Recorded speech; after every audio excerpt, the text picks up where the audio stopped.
Hello and welcome to another SolidWorks tutorial. Today we're going to be looking at another chess piece. We're going to be looking at the knight. Got a little drawing for it here. It is a little bit more complicated than some of the previous ones, mainly just because of the way it's laid out and trying to get the features correct for the head.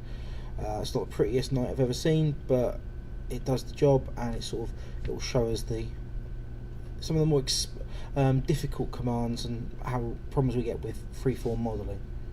So let's get started straight away then. So new part, start off creating the base like we have done with all the previous ones really.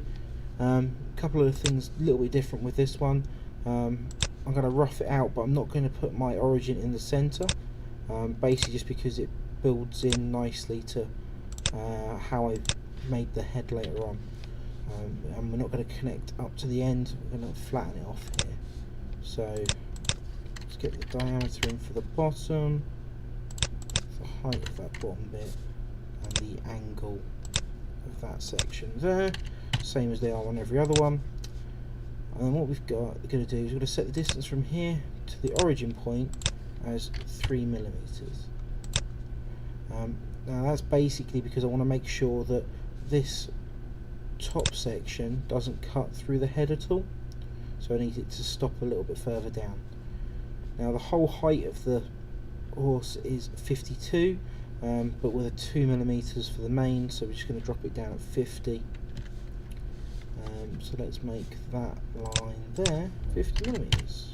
Okay, so it's fully defined, nicely tapers up.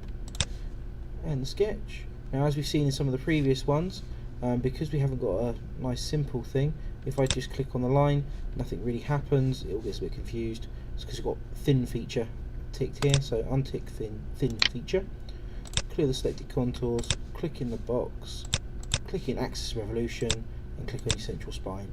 Okay, so just by doing it in that order instead of the easy way that we would normally, we're guaranteeing it knows what it's selected. It's just because I've got this extra dangling line up here, it's a little bit confused. So let's just tick that. Okay, there's our basic. Going to be drawing mostly on the front plane just because I think it's a bit easier, a bit neater.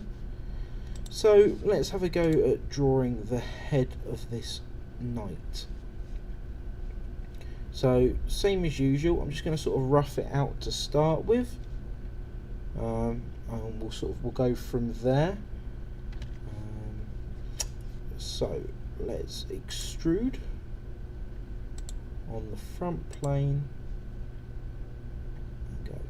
Now what I'm actually going to do first is drop in a center line, just to help me, give me some reference, just from the origin down. There we go. So line tool, I'm going to go from our center line out this way, up here somewhere, put it up, straight back, down here somewhere, and then back across to my origin and complete it. Okay, so that gives me my sort of basic shape. It's fairly like this in a bit. Basically what I'm trying to do is draw it but without the sort of the main bit on there to start with, or the horse hair. Okay, so a couple of little bits and pieces, that bit's there. So let's start putting some dimensions on this. So this bottom section here,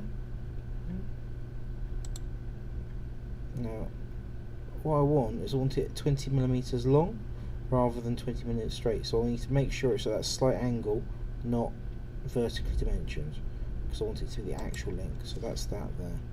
Let's make that 20 millimeters long. Okay. It's going to get a bit squiffy as it sort of redirects. I want this line and this line, I want those to be perpendicular, so I want them to be at that 90-degree angle. I'm getting a little bit confused here, isn't it? I want that front edge to be 10 millimeters. Again, making sure it comes off at a slight angle, just so it's a true representation.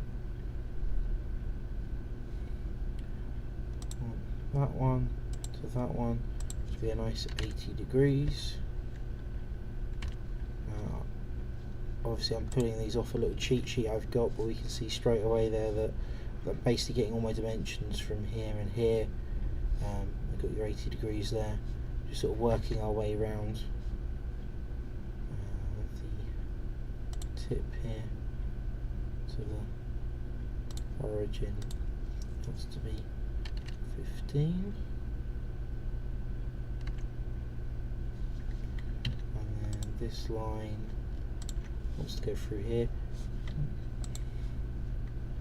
so that point.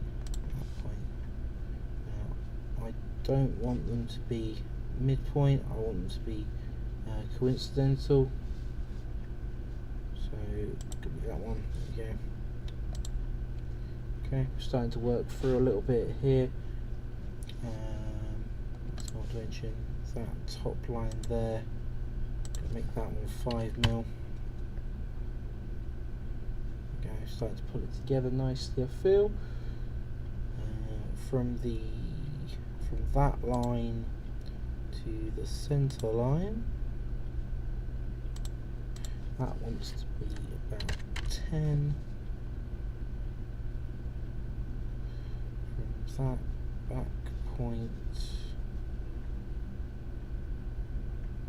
there to the centre line wants to be 5.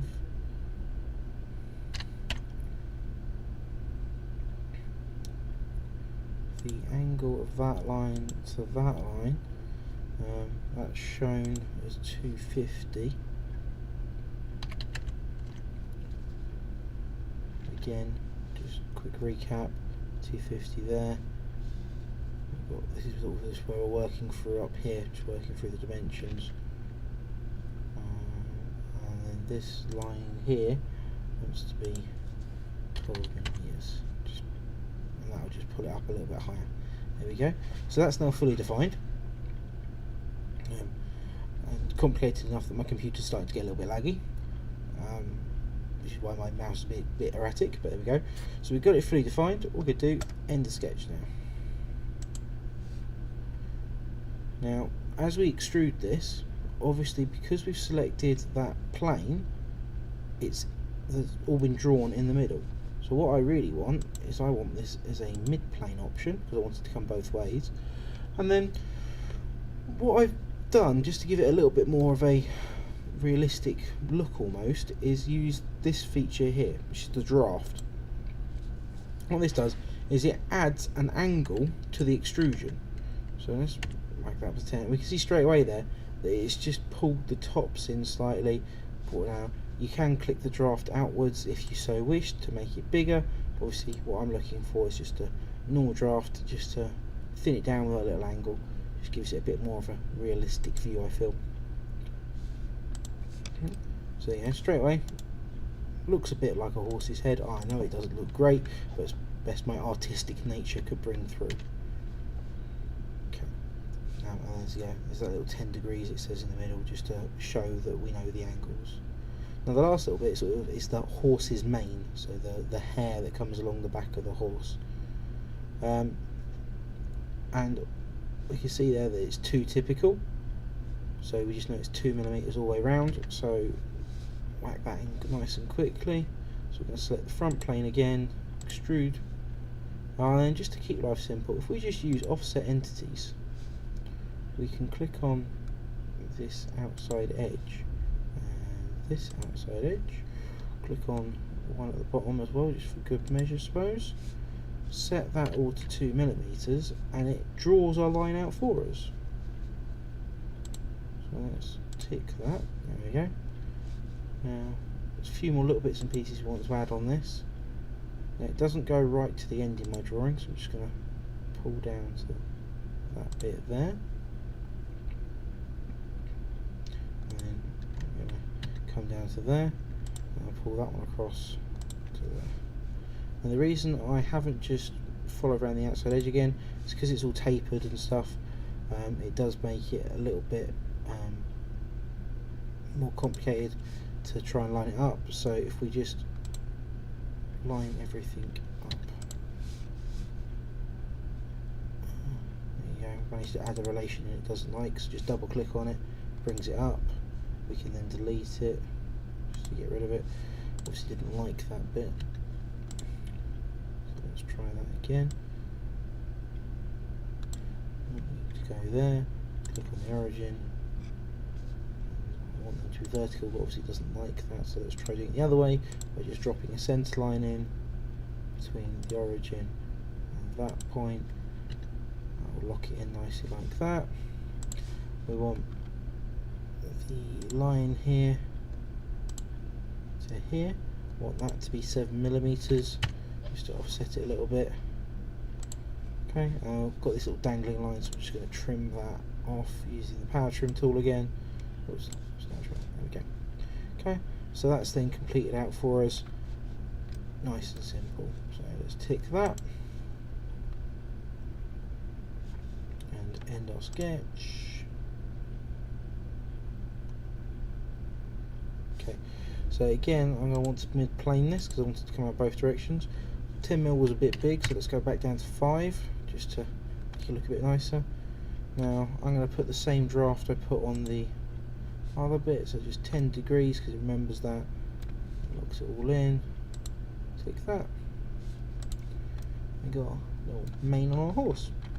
Okay, so as I said, not the prettiest looking knight I've ever seen. I'm sure you guys can modify a little bit to make it a little bit better, but that's what we're going to do for a sort of a basic first attempt. It will look the part on the chessboard. So thanks for watching, and we shall continue on in the next chess pieces video.